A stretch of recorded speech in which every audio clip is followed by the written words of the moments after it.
c'était la fête du sport à Sarreguemines. Une vingtaine d'associations ont présenté leur discipline. Des démonstrations étaient aussi au programme de cette 16e édition sur l'esplanade du Casino des Faïenceries. Participation record pour les Sarregueminoises contre le cancer. Dimanche matin, quelques 950 personnes vêtues de rose ont pris le départ du parcours de 5 km en courant ou en marchant. Les fonds récoltés seront remis à la Ligue contre le cancer. Les motards aussi ont récolté des fonds contre le cancer. Suite au week-end national de l'opération Une rose, un espoir les 29 et 30 avril dernier, les associations des différents secteurs ont procédé aux remises de chèques à la Ligue contre le cancer. 66 000 € récoltés dans le secteur de Sarralbe, 95 000 € dans le secteur de Woustvillers et 100 000 € dans le Pays de Bitche. Bienvenue sur Mosaïque Cristal pour une émission particulièrement sportive. Aujourd'hui, David, tu vas nous donner les résultats de pas mal de compétitions, de rencontres qui se sont déroulées durant le week-end. Oui Julia, on va revenir sur les interclubs de tennis, sur également du foot, du tir, du billard, les échecs, de la gym, du twirling ou encore du karaté. Un programme très complet. Et on va découvrir tout ça en détail et en images dans quelques minutes. On revient d'abord sur la fête du sport qui s'est déroulée ce week-end à Sarreguemines. Découvrir plusieurs activités sportives, c'est le but de cette manifestation annuelle. Elle était de retour ce week-end sur l'esplanade du Casino. Au total, une vingtaine d'associations de la ville étaient présentes. Retour en images avec Morane Grandcola. Handball, volley-ball, canoë-kayak ou encore taekwondo. Bienvenue à la 16e édition de la Fête du sport, organisée par la ville de Sarreguemines. Comme chaque année, l'événement se tient sur l'esplanade du Casino, avec pour objectif promouvoir la pratique du sport tout en s'amusant. Voilà, alors ce qu'il faut savoir, Sarreguemines est une ville sportive qui rassemble quand même plus de 60 associations. La fête du sport, c'est vraiment une fête de l'humain, où il y a beaucoup de convivialité et l'objectif pour nous, c'est de rassembler tout public, donc les adultes, les enfants, les familles, et de faire la promotion du sport. Cette année, une vingtaine d'associations sportives sont venues présenter leur discipline. Sur 2 jours, les visiteurs ont pu découvrir certaines pratiques sportives et assister à des démonstrations.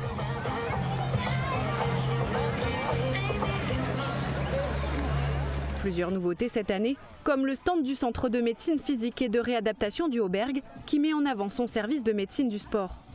Le club de tennis fauteuil de Sarreguemines était également au rendez-vous pour présenter l'handisport. Donc on essaye de promouvoir ce sport pour avoir des jeunes recrues, toutes les petites personnes en fauteuil qui seraient intéressées de vouloir venir faire du sport. Ils peuvent venir au tennis club de la Blise. On sera toujours là à les accueillir s'ils ont envie de faire du sport. Sur les 2 jours, entre 1000 et 1500 visiteurs sont venus se dépenser ici à la fête du sport. Un événement qui s'est tenu sous le soleil, l'occasion pour beaucoup d'en profiter en famille.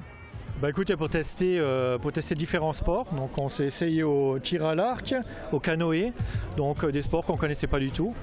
Et donc après on va tester la plongée. On passe un petit moment en famille pour nous amuser, quoi. Pour s'amuser, faire plein d'activités. On est venu pour découvrir certains sports et puis passer une bonne après-midi, un bon dimanche. La fête du sport 2023 était donc une réussite. Rendez-vous l'année prochaine pour la 17e édition. Au revoir. Il court en rose pour la bonne cause. Samedi matin, près d'1 millier de personnes ont participé à l'événement Les Sarregueminoises contre le cancer. En courant ou en marchant, les fonds récoltés seront reversés à la Ligue contre le cancer. Jules Lefébure était sur la ligne de départ. 3, 2, 1, let's go! C'est une véritable foule qui s'était lancée de la ligne de départ à 10 h au Casino des Faïenceries de Sarreguemines. Plus de 900 participants ont emprunté le parcours de 5 km, en courant ou en marchant, dans les rues du centre-ville et sur le chemin de halage. Ici, pas d'enjeu sportif, il ne s'agit bien évidemment pas d'une compétition. Ni chronomètre ni classement, l'enjeu est autre, récolter des fonds pour la Ligue contre le cancer. Au tarif de 10 € l'inscription pour près de 1000 coureurs et marcheurs, la somme recueillie pour la bonne cause sera assurément plus élevée que l'an passé. Très gros pourvoyeur de fonds pour la Ligue contre le cancer, les motards de l'opération Une Rose, un espoir procèdent en ce moment aux remises de chèques. Exemple à Sarralbe, où la vente de 20 000 roses dans 76 communes a permis les 29 et 30 avril dernier de récolter 66 000 €, soit 4 000 € de plus qu'en 2022. Le chèque a été remis par le président Régis François à l'occasion d'une petite cérémonie au complexe François Mitterrand. 2023 a été l'occasion d'une somme record pour les motards de l'association Une Rose, un espoir du Beacherland. Le chiffre des dons récoltés dans le cadre de l'opération de vente de roses a été révélé vendredi soir à Gros-Ré-d'Erchin. Jules Lefébure a assisté à la cérémonie de remise de chèques. 100 000 €, c'est la somme qui a été récoltée dans le cadre de l'opération Une Rose, un espoir dans le pays de Bitche. Il s'agit d'un montant encore jamais atteint. Pendant 2 jours, les 280 motards de l'association Une Rose, un espoir secteur Beacherland ont écoulé près de 20 000 roses. La collecte sera reversée intégralement à la Ligue contre le cancer de Moselle. 65% servira à la recherche médicale, 25% à l'aide aux malades et 10% à la prévention et au dépistage. Il y a quelques jours était dévoilée la somme totale récoltée dans tous les secteurs confondus.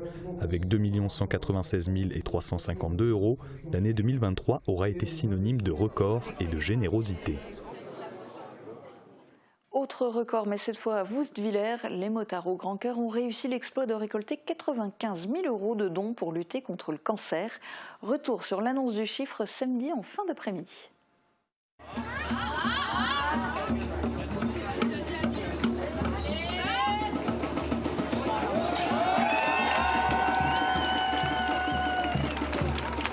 Cette fois-ci, ce sont les membres d'Une Rose, un espoir de Woustviller qui ont levé une somme record pour la Ligue contre le cancer. 95 000 € ont été récoltés dans le secteur de Sarreguemines, c'est 10 000 de plus que l'an dernier.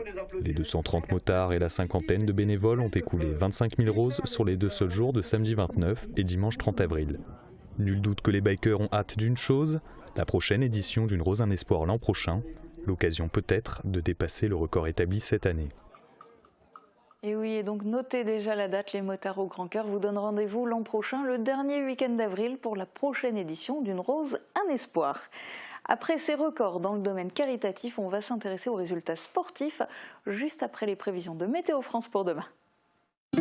Couverture, crépissage, peinture et isolation. Avec Moder Habitat, votre maison sera belle et confortable par tous les temps. Retrouvez votre programme avec le Crédit Mutuel, partenaire des grands événements de votre région. Une banque qui appartient à ses clients, ça change tout. Bonjour tout le monde, après le très beau week-end que nous venons de passer, on va retrouver une matinée bien ensoleillée pour demain. Le temps deviendra ensuite légèrement nuageux dans l'après-midi, mais les éclaircies seront encore dominantes.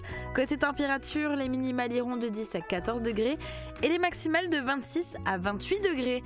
Demain, pensez à souhaiter une bonne fête au Norbert et il fera jour de 5h32 à 21h35. Passez tous encore une belle journée et à demain! C'était votre programme avec le Crédit Mutuel, partenaire des grands événements de votre région. Une banque qui appartient à ses clients, ça change tout.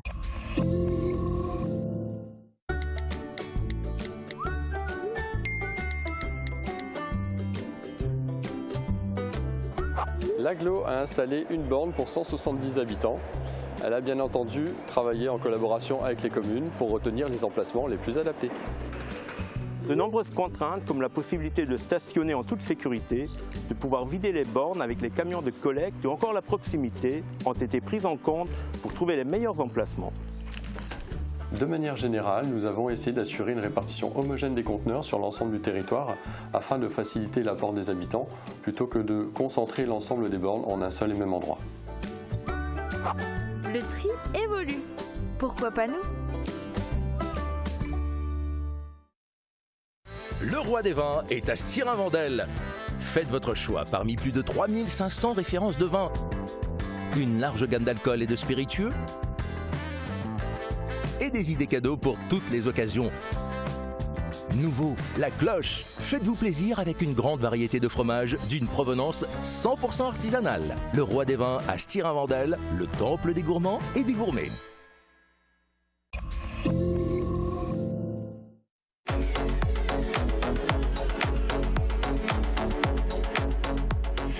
Je suis ravie de vous retrouver sur cette scène du Casino des Faïenceries pour un nouveau numéro du Cadre. On va découvrir encore une fois de plus un talent de notre secteur. Et quel talent! Cette jeune femme a seulement 21 ans, elle s'appelle Pauline Latini et elle chante pour nous. Georgia,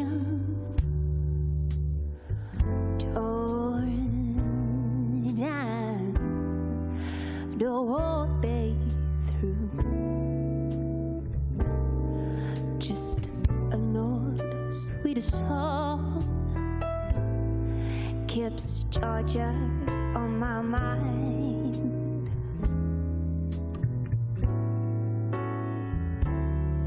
I said Georgia,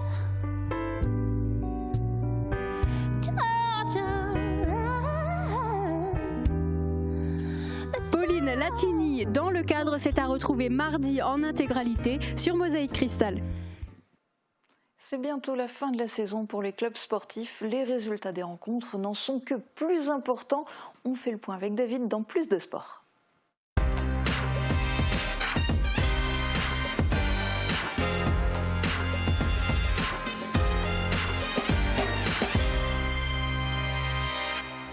C'est une fin de saison amère pour les joueurs de l'AS Sarreguemines Tennis. Pour sa dernière journée de championnat, le club local affrontait Niort. Malgré une victoire totale sur les doubles, les Sarregueminois ont perdu tous leurs matchs simples. Score final 4-2 pour Niort. Une défaite qui entraîne la descente de Sarreguemines en National 3. C'est un reportage de Thibaut Desmerlet. Quentin Marchal et Adrien Soriano, tous deux joueurs à l'AS Sarreguemines, combattent leur adversaire venu de Niort. Les deux premiers matchs simples de leurs camarades ont été perdus. Ils vont essayer de remonter au score. Nous sommes à la dernière journée de la saison du championnat de France Interclub Printemps-Été Messieurs et l'AS Sarreguemines a encore une chance de se maintenir en National 2. Le club est deuxième au classement.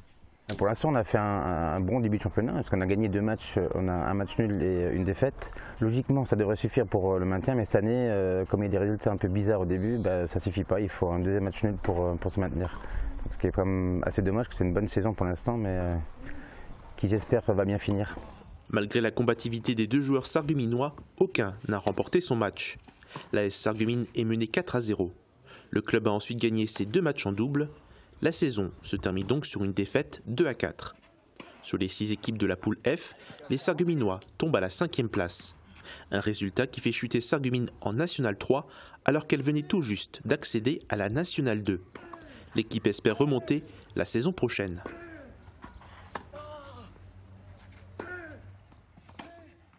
Et l'équipe féminine qui évolue en National 3 a également joué ce week-end. Un match à l'extérieur face au tennis club de Saint-Priest, concurrent direct pour la montée.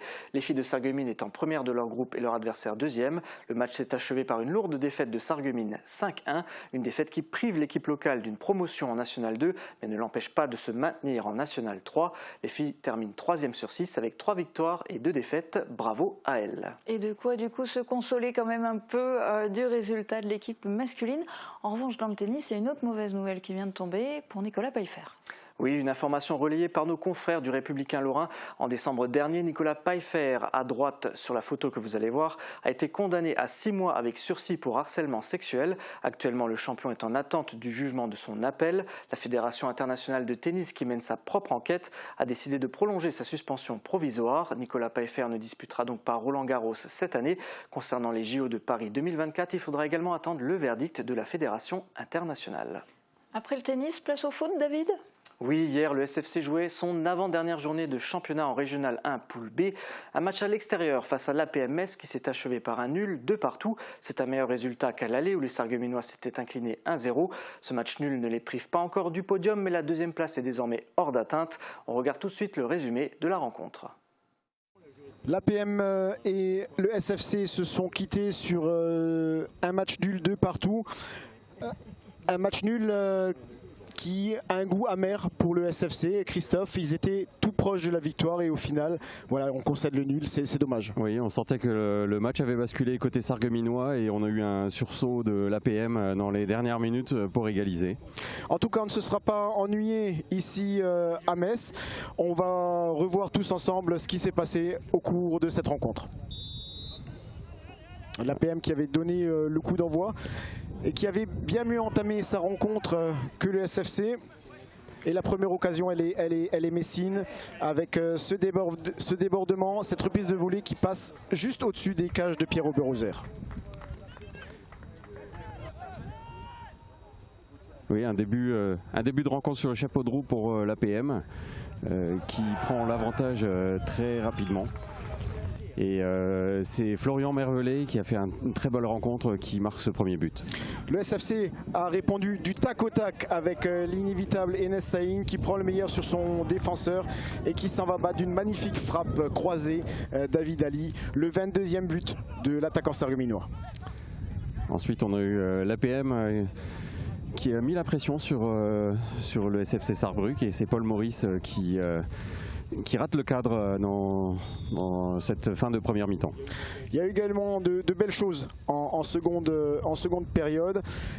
Sarreguemines avait bien entamé cette seconde période avec notamment ce coup franc d'Enes Saïn hors du cadre.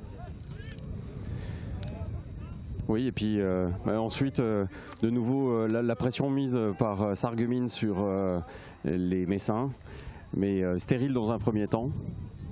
Alors que là, on a un bon coup franc qui est coupé au premier poteau par Akiola Chitou, mais qui passe tout juste à côté du cadre de Pierre Oberhauser. On a eu très chaud du côté du SFC à ce moment-là. Oui, ensuite Guillaume Crémer qui a tiré les coups francs et qui tire un coup franc qui passe pas loin des cages. Le SFC a appuyé sur l'accélérateur, la bonne récupération d'Evan Serius, le centre en retrait, il trouve Adama Mbaye. Le SFC prend l'avantage. À ce moment-là, on pensait que c'était plié, mais... Oui, mais l'APM a continué à jouer et tout le monde était vers l'avant. Et puis c'est à nouveau Guillaume Crémer qui prend l'avantage et qui marque ce deuxième but pour l'APM pour égaliser. Un match nul au goût amer pour le SFC qui était tout proche de la victoire. En tout cas, nous, on ne se sera pas ennuyé, Christophe. Oui, un match avec un résultat somme toute logique et une belle après-midi de football ici à Metz. Nous sommes dans la dernière ligne droite. Ce week-end se jouera la dernière journée. Avant de faire le point sur les résultats et l'état du classement, on écoute l'interview du défenseur Hugo Chenens. C'est Hugo Chenens qui est venu me rejoindre. Hugo, c'est cruel. La victoire tendait les bras aujourd'hui au SFC. Oui. Il a manqué 2 minutes. Rien, il a manqué à rien. On prend un but inutile, un coup franc qu'on peut éviter. Et la PM y a cru, ils ont marqué. Voilà. Alors j'ai envie de dire, au vu de la rencontre, c'est un résultat qui est logique. Les deux équipes ont eu leur temps fort, beaucoup d'occasions d'un côté comme de l'autre. C'est un score qui reflète bien la physionomie de la rencontre. C'est mérité. La PMS allait chercher leurs points, mais ouais, c'est entièrement mérité. Je pense que le match nul est logique. Qu'est-ce qu'il aura manqué aujourd'hui aux Sarregueminois pour faire un petit peu mieux pour aller chercher ces 3 points? Je pense de la réussite offensive et de la réussite défensive. Il faut savoir marquer plus de buts et savoir aussi mieux défendre, je pense. En tout cas, c'est un petit peu décevant, un match nul. On ne sait pas si on regarde le verre à moitié vide ou à moitié plein, mais aujourd'hui c'est plus de la déception du côté du SFC. Oui, de la déception et des regrets. À partir du moment où tu mènes au score 2-1 jusqu'à la fin du match, je pense que tu veux gagner. Donc prendre un but à la dernière seconde, c'est des regrets, oui. En tout cas, Hugo, il reste encore un match devant votre public. C'est ça. Il faudra aller chercher la victoire, terminer la saison en beauté. Oui. Voilà, on passe au résultat de ce groupe B. Villerutil s'impose face à l'équipe 2 d'Épinal, 2-0. Cette victoire leur permet de se mettre à l'abri à la 2e place du classement. Ils ne peuvent plus être rattrapés. Victoire également de Reiperswiller face à Obermodern, 3-0. Et résultat surprenant, Sarrebourg, dernier du groupe, s'impose face à Forbach, 3-0. On regarde tout de suite le classement. Malgré son match nul, le SFC gagne une place et passe 4e avec 36 points, suivi de Forbach, l'APM Metz et Reiperswiller qui totalisent respectivement 36, 34 et 34 points. Le champion Thionville-Lusitanos maintient l'écart avec 54 points, suivi de Villerutil avec 42 points. Et en battant Forbach, Sarrebourg est repassé avant-dernier avec 26 points. Comme on le voit sur ce classement, le SFC peut encore espérer une 3e place en remportant sa dernière journée, mais cela dépendra du résultat du bassin piénois qui affronte Obermodern ce dimanche. Pour le SFC, la dernière journée est également prévue dimanche après-midi. Ce sera à domicile face à Gandrange, un match perdu 5-0 à l'aller. Si les faïenciers veulent finir 3e, il faudra tout tout faire pour emporter la victoire. Rendez-vous ce week-end sur Mosaïque Cristal. Le match sera retransmis en direct. Et toujours concernant le SFC, focus maintenant sur les U13. Les jeunes U13 qui ont pris la direction de Bastia la semaine dernière pour participer à la Madewis Cup, le plus grand tournoi de foot de France pour les jeunes. Il réunit plus de 12 000 joueurs amateurs de 6 à 13 ans. En phase de groupe, les Sarregueminois ont terminé premiers de leur poule en région Grand Est, ce qui leur a permis de se qualifier à la super finale. 12 équipes réparties en 2 groupes. Face à eux, de grands clubs comme Nantes, Bastia, Saint-Étienne. La super finale se déroule en 2 temps, avec des matchs qualificatifs en phase de poule, puis une phase finale. C'était vendredi et samedi. Pour leur entrée en compétition, l'équipe U13 du SFC a réalisé un sans faute. Avec 3 victoires, 7 buts marqués et 0 encaissés, les faïenciers finiront par s'incliner en demi-finale à la dernière minute face au club professionnel de Saint-Étienne 1-0. Ils prendront ensuite leur revanche en finale de consolante avec une victoire 2-1 face à Boulogne-Billancourt, ce qui leur permet de décrocher la 3e place. Un parcours exceptionnel récompensé par une photo avec Djibril Cissé, ancien attaquant de l'équipe de France. Bravo les jeunes. Et j'en profite pour ajouter que le gardien de l'équipe, Baptiste Jamet, a été retenu au sein du pôle Espoir Football de Nancy dans la promotion 2010 du Grand Est. Bravo à lui également. Et voilà pour ces infos très complètes concernant le SFC. On continue dans le foot, mais cette fois avec l'AES en Régional 2. Pour leur avant-dernier match de la saison, l'AES recevait les Alsaciens du FC Schweighouse-sur-Moder. Malgré plusieurs occasions franches, les Beacherlainers ont manqué d'impact et d'envie lors de cette rencontre et ont fini par s'incliner 2-0. Heureusement pour eux, les résultats de leurs concurrents directs pour le maintien jouent en leur faveur. Désormais, il leur manque au moins 1 point pour assurer leur place en Régional 2. Retour sur la rencontre avec ce résumé de Thibaut Desmerlet. C'est une défaite qui fait mal pour les hommes de François Délinger. Dimanche, pour l'avant-dernière journée de championnat en Régional 2, l'AES en rouge était face au FC Schweighouse-sur-Moder. Dès les premières minutes, les équipes mettent chacune la pression. L'AES s'offre quelques occasions, notamment sur des coups francs. Les Alsaciens n'en démordent pas, ils répliquent et ratent de peu l'ouverture du score. Et c'est finalement sur une faute des Mosellans que Schweighouse marque son premier but sur penalty. On savait que c'était un match qui était important pour nous parce que c'était un match qui maintenait l'une ou l'autre équipe. On savait que c'était une équipe qui avait un gros potentiel offensif, qui s'était renforcé à Noël. Du coup, on a essayé de bien fermer les espaces. Après, on a malencontreusement eu 2 blessés rapidement en première mi-temps. À la deuxième mi-temps, l'AES n'a pas laissé respirer Schweighouse et a repoussé son adversaire dans son camp en se créant de nombreuses occasions. Mais malgré la combativité des hommes de François Délinger, les Alsaciens ont percé la défense des Mosellans et s'offrent un 2e but. Résultat du match, 2-0 pour le FC Schweighouse-sur-Moder. Le maintien mathématiquement n'est pas assuré, mais par contre on finit à la 9e place, ça c'est assuré.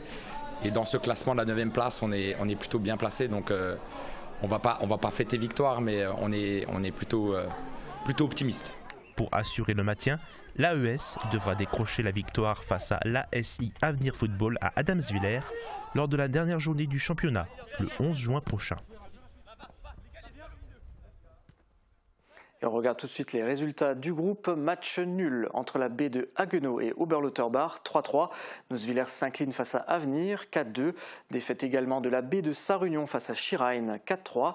On passe au classement. Avec cette défaite, Arenetta Schmidwiller perd de place et passe 8e avec 29 points. En tête, le champion Oberlotterbach totalise 52 points, suivi de l'équipe 2 de Haguenau avec 41 points. Nooswiller est 5e avec 32 points et la réserve de Sarre-Union 9e avec 27 points. Comme évoqué tout à l'heure, le prochain et dernier match de l'AES aura lieu dimanche à l'extérieur face à Avenir. Un match perdu 3-1 à l'aller, une rencontre qui déterminera le maintien au nom du club en Régional 2. Et oui, un match qui s'annonce difficile, mais ô combien important. Bon, en tout cas, voilà pour le foot. On change de discipline, on s'intéresse au tir. Le tir avec le championnat de Lorraine 25 et 50 mètres qui s'est tenu ce week-end à Volmerange-les-Mines. Une compétition individuelle à laquelle 20 tireurs de la 7 de beach se sont qualifiés. Les beachois ont une nouvelle fois raflé les médailles. 7 en or, 8 en argent et 7 de bronze, soit 22 récompenses sur un total de 47 tirs. C'est plus qu'au championnat de Moselle où le club en avait remporté 17.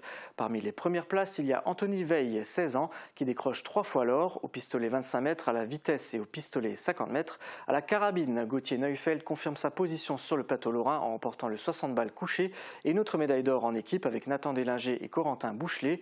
Carabine toujours, la sœur d'Anthony, Amélie Veil, à gauche sur la photo, remporte également l'or au 3x20. Prochaine étape, les championnats de France à Châteauroux en juillet. Les athlètes bichois attendent de connaître les quotas pour savoir s'ils sont sélectionnés ou non. Et j'ajoute que si la pratique du tir sportif vous intéresse, une initiation gratuite sera proposée à l'arrivée du Saarland Trofeo ce vendredi à Beach de 17h à 20h. Et une belle occasion de découvrir cette discipline, tout comme tu avais pu le faire d'ailleurs à l'occasion de cette émission, n'est-ce pas ? Exactement. Alors après le tir, on s'intéresse maintenant au billard. Et plus particulièrement au billard français, la carambole.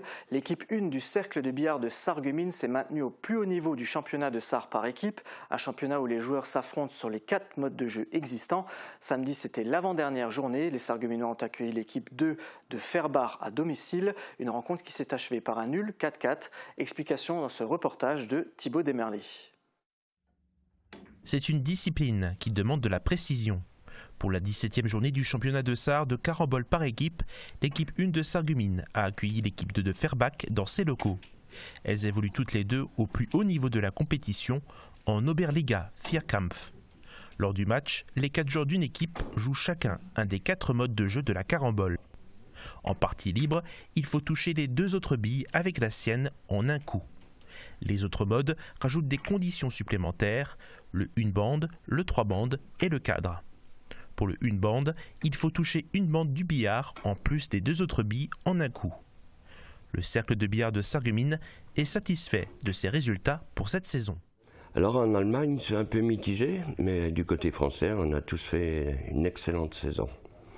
L'Allemagne, on termine l'équipe première en milieu de tableau, et puis la 2, elle survit, voilà. Elle continuera l'année prochaine, et nous aussi. La journée s'est finie sur un match nul, 4-4. L'équipe 1 de Sarreguemines est maintenant 5e du classement et l'équipe 2 de Ferbach juste derrière. Il reste une dernière journée avant la fin du championnat. Elle sera face à Elversberg. Et après le billard, place aux échecs. C'est la première fois que le cercle d'échecs de Sarreguemines accueille la finale du championnat de Moselle jeune par équipe. Une quarantaine de participants venus de tout le département se sont affrontés au foyer culturel. Les équipes étaient réparties en 3 poules selon leur classement, haute, moyenne et basse. Seules celles de la poule haute ont pu prétendre au titre de vice-championne ou championne de Moselle. Les jeunes joueurs sarregueminois ont eux terminé premiers de la poule moyenne. Un reportage également de Thibaut Desmerlet. 20 minutes top chrono. C'est le temps dont ces joueurs disposent pour faire échec et mat. Dans la salle du foyer culturel de Sarreguemines, 10 équipes de 7 clubs différents s'affrontent lors de la finale du championnat Moselle jeune par équipe. L'événement est organisé par le comité Moselle d'échecs et le cercle d'échecs de Sarreguemines l'accueille pour la toute première fois. Seuls les joueurs classés à moins de 1300 points Elo peuvent y participer. Nos jeunes ont joué déjà 5 rondes sur la saison entre novembre et avril. Et aujourd'hui, donc pour le club de Sarreguemines, il n'y a pas d'objectif en termes de champion puisque nous sommes dans le groupe moyen. Mais l'objectif pour nos jeunes, c'est de finir premier de leur groupe.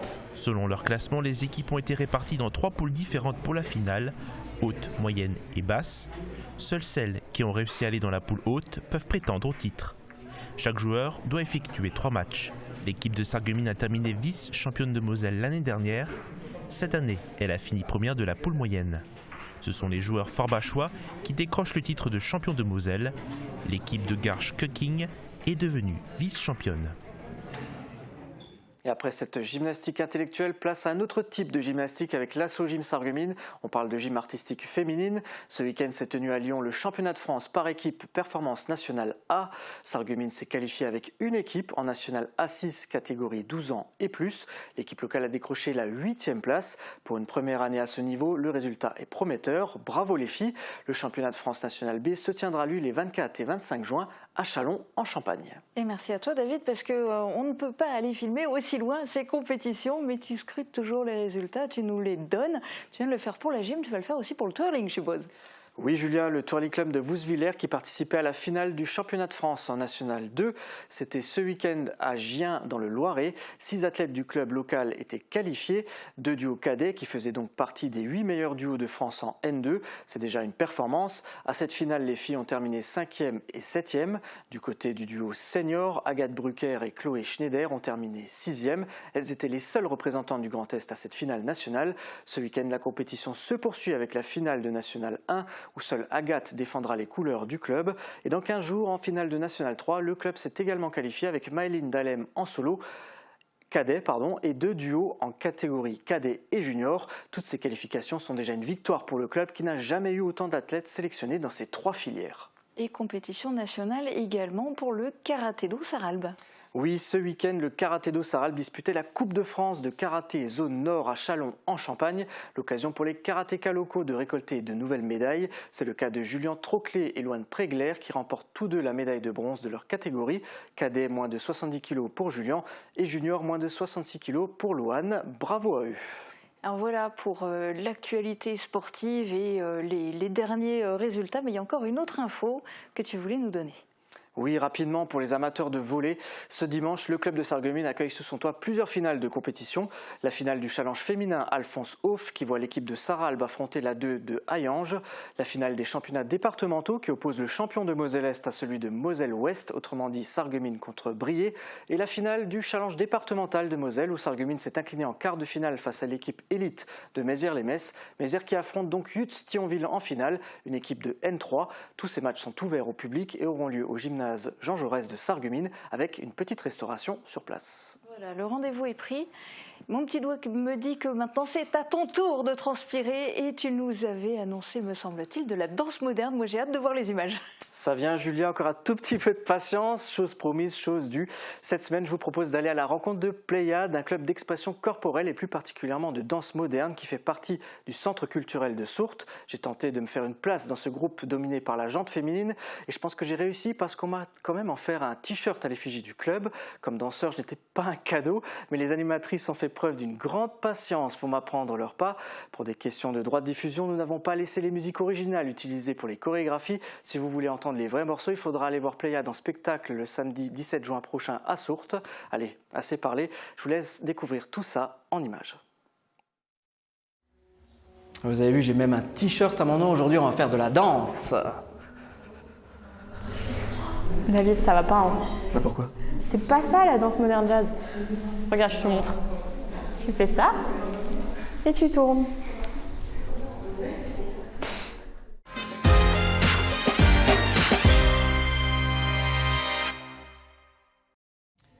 Et on se retrouve à l'école maternelle de Sourtes avec moi, Maude qui est responsable de l'activité expression corporelle au sein du centre culturel de Sourtes. Ici, on fait de la danse moderne. Maude, est-ce que tu peux me présenter un petit peu tout ça? Alors, Pléiade, c'est du coup l'activité de danse du centre culturel qui a été créée il y a une trentaine d'années par Juliette Guel, qui elle a pris sa retraite de l'activité il y a à peu près 12 ans, en laissant le flambeau à des animatrices plus jeunes. Donc à l'origine, le but c'était de monter un spectacle de fin d'année avec différentes tranches d'âge, d'enfants et d'adultes. Et puis il y a une vingtaine d'années, Juliette a décidé de se lancer dans les concours et aujourd'hui encore, on a un spectacle, concours avec des groupes de différents niveaux d'âge. Donc là on parle de danse amateur, mais dis-moi, qu'est-ce qu'on entend par danse moderne? Danse moderne, je pense qu'on est un peu plus libre sur ce qu'on fait, sur les mouvements qu'on fait, beaucoup moins codés, moins stricts que ce qu'on peut voir dans la danse classique par exemple, ou dans les danses de salon, ou voilà, un peu plus de liberté d'expression. On voit beaucoup de filles là, derrière nous, vous êtes combien au club? Alors on est environ 70 danseurs, on a quand même 2 garçons. Et quelle tranche d'âge à peu près? De 3 à 31 ans. Et toi, ça fait combien de temps que tu es ici? Alors moi j'ai commencé à danser quand j'avais 3 ans et ça fait 15 ans que je suis animatrice. Non-stop? Non-stop, enfin sauf Covid. Écoute, moi je vais découvrir un petit peu l'activité, qu'est-ce qu'il faut que j'aille voir? Alors je te propose d'aller voir Laura qui t'attend pour te donner un petit cours de danse. On y va? On y va.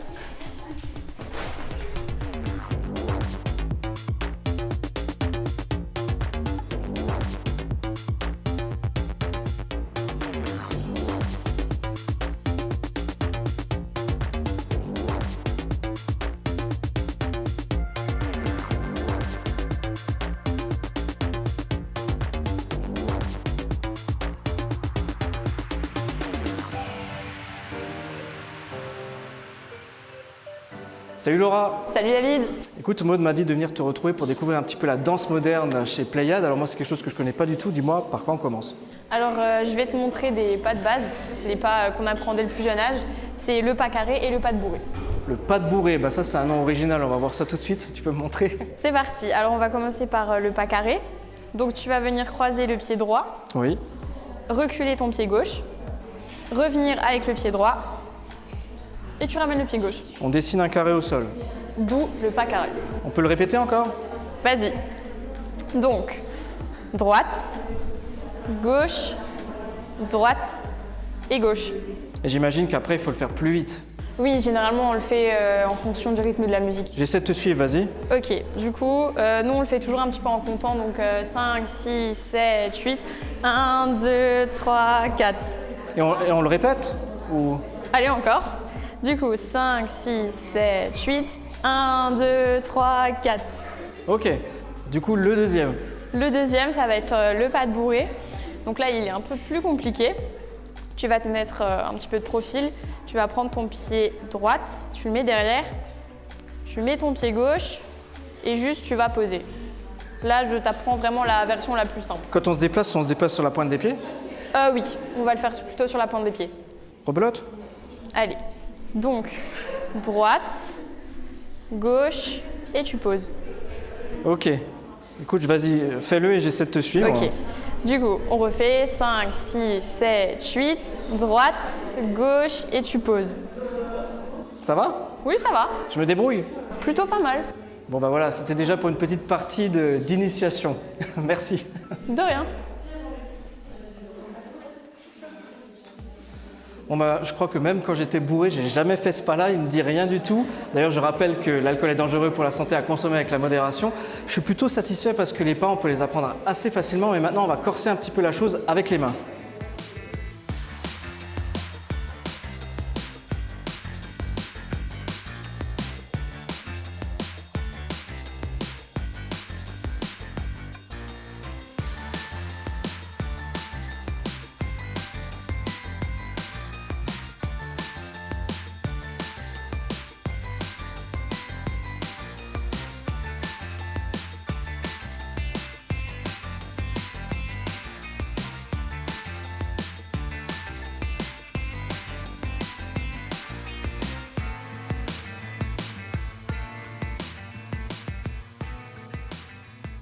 Bon bah finalement, je trouve qu'apprendre les pas, ça va, c'est relativement accessible, mais être synchro avec les mains, c'est déjà plus difficile.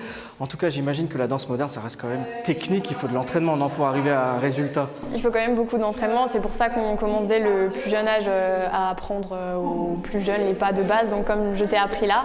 Mais c'est vrai que principalement, on va se caler sur le rythme de la musique.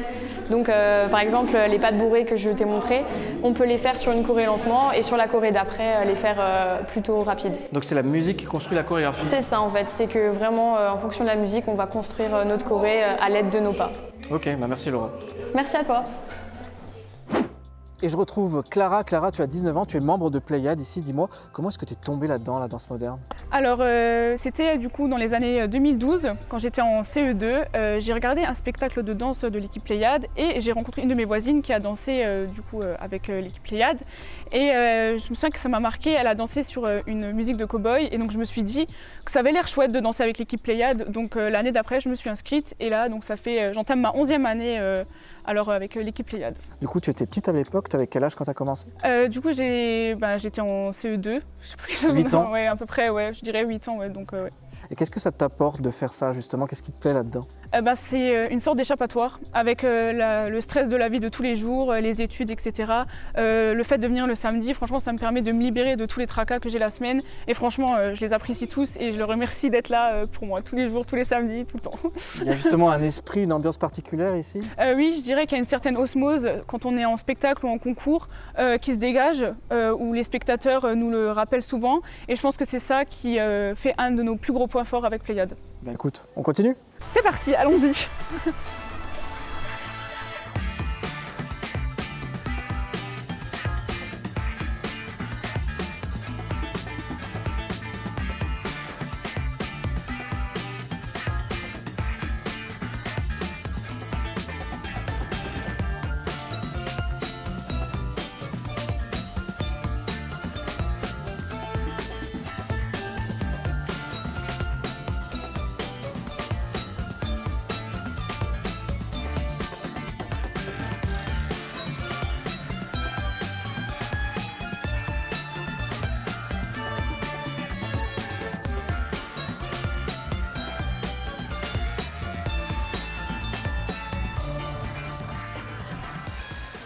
serpent, ballon, saut, tournée. Honnêtement, il y a beaucoup de choses à retenir.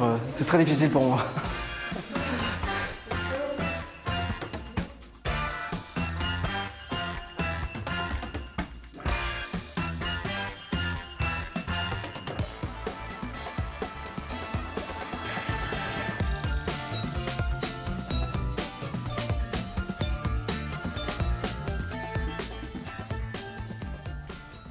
Je crois que ce que je vais retenir aujourd'hui de mon expérience, c'est le carré, un sport en tout cas qui demande de la concentration, de l'élégance et de la persévérance. Si ça vous intéresse, vous pouvez retrouver l'association Pléiade ici tous les samedis de 14h à 18h à Sourtes. Merci encore de nous avoir suivis et on termine avec Pléiade.